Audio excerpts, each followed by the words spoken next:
everyone.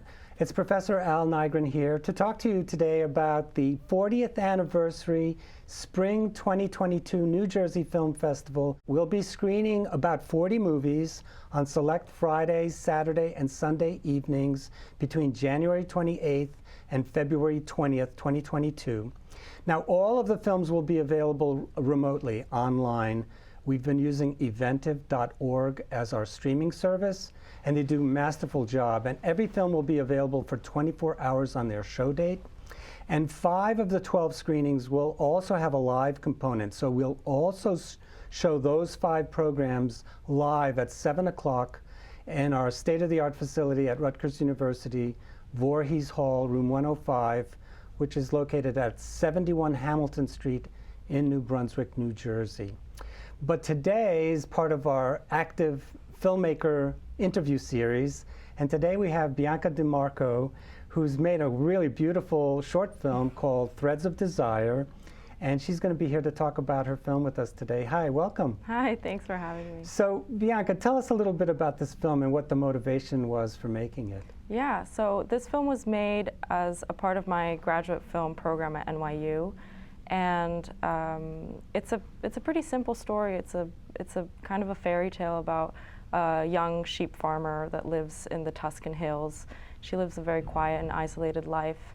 And one day she happens upon a very interesting package in town, and she decides to bring it home. And that package contains, an object that is emblematic of some of her hopes, dreams, desires, and it kind of spirals her into a mixture of guilt and undecidedness. So that kind of brings her to a new place. Yeah, it's a wonderful film. It's very beautiful. You shot on film, yeah, which is a rarity these days. So it's nice to see people still using the medium that way. And tell us a little bit about the gal who plays Bettina. She's really great. Yeah, so Bettina's played by Lisa Karina Raffel. She is actually a sheep farmer herself. And we found her. It was really amazing that we were able to find the actual character that I wrote in real life. I love to use non-actors, so she was able to bring like a lot of her own real life experience, and there was a lot of crossover in her life between her personal life and the character. So we really had a beautiful relationship, and I'm really glad that my casting person actually went up in the hills. In the mountains in Italy, and found her through a friend. He asked some person at a restaurant, "Oh, do you know anybody that knows how to milk a sheep?" And he was like, "Oh yeah, I actually do. I know the perfect person," and that's Lisa. So she's really great. And your film does have a kind of documentary quality to it. So the kind of merging of fantasy with reality is very, very strong in your film. And I guess what I really enjoyed watching the film several times now is the locale is really amazing. I mean, you shot around Florence, or? Yeah, so I was born in New York City, but my whole family's Italian. And I grew up partly in New York City, and then when I was 7, I moved to Italy. And I grew up in Florence, so it was really special for me to be able to go back home, well, my second home, and shoot there. So we filmed about 20 minutes from the center of Florence.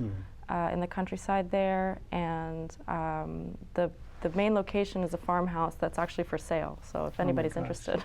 And I just was driving around for about a month, knocking on doors, asking people if they had a house that I could use, and luckily I found someone that said yes. Location scouting, I know it well. Yeah. It's a crazy process. Yeah. But the shop itself is in Florence proper? The shop is in a town, it was around 30 minutes from Florence, in a town called Tavernelle. And it was one of my best friends, her mom lives in that town, and I kind of called up all my contacts and said, "Hey, do you know a seamstress shop?" And it's a very nice seamstress shop. She makes clothes and fabrics and pillowcases and that kind of thing. And the woman was very nice. She gave us the shop for free. Cool. And so we're very lucky. And the dress itself was something I also thought, well, where did this dress come from? I mean, was it made specifically for the movie, or is it pre-existing, or? I wanted to get a dress made, but we ended up casting the film about a week before we had to shoot, so there was no time to make a dress. Right. But I kind of bought like 10 different dresses online and just that one was the cheapest one and kind of the trashiest one. It had sparkles on it that, you know, whenever she walked, it just left like a trail of sparkles on the ground. But it kind of worked. It had a very Cinderella fairy tale quality to it. And I don't know, when Lisa was trying on the dresses, she walked out with that one, and everybody knew that's the one. Yeah. Well, I mean, the reason I was laughing is because, you know, when you see the movie, it's this amazing dress, and the shop owner is so impressed at showing it off to the woman who's buying it, and then knowing the backstory is always quite funny. Yeah. So anyway, I wanted to mention one other thing that I wanted to ask you was that this film was made prior to COVID, correct? Just before? Correct, yeah. And the whole process took about a year to make the movie? So, yeah, I started writing the script in October. We filmed in December of 2019, and we started editing in February of 2020, so right before the first lockdown. Right.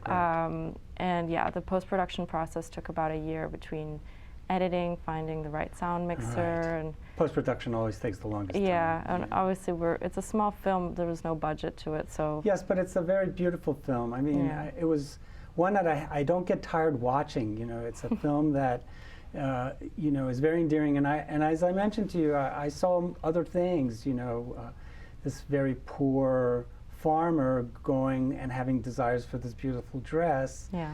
And the person buying the dress is very wealthy, and I wondered if there was some kind of political connection, but this was actually made for your grandmom. Yeah. Yeah. So the film does have some, you know, political ramifications. It talks about class and about, I guess, a woman's place in society.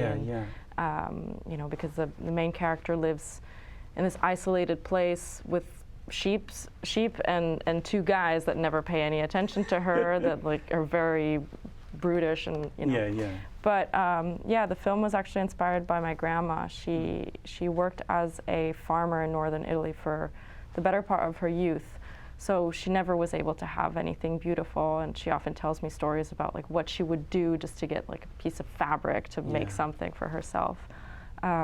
So I kind of thought about what my grandmother would be today, and I wanted to, you know, kind of honor her and give her something beautiful to wear, I guess. Yeah, there's a lot of love sunk into your film. It just shows. And now that I know that story, it makes perfect sense. But folks, you have to absolutely see Threads of Desire. It will be playing as part of a shorts program. It's called Short Program 2, which will be taking place Friday, February 11th, online for 24 hours, as well as live in person at 7 p.m. And Bianca's going to be there, so you'll get to ask her questions directly if you come to the screening, the live one. And it'll be playing with COVID Crusader by the Carla Brown story, a short film, Memory Builds the Monument, a short documentary, Joey Skaggs' Fish Condos, a documentary about a prankster, and Just Like Water by Manos. Oh, I can't pronounce his last name, but he's from Greece, and it's a wonderful film as well. And then we have Threads of Desire by Bianca, which is set in Italy. And then Stacy Chu's wonderful film, which is set in Mexico. It's called Llámame Chinita.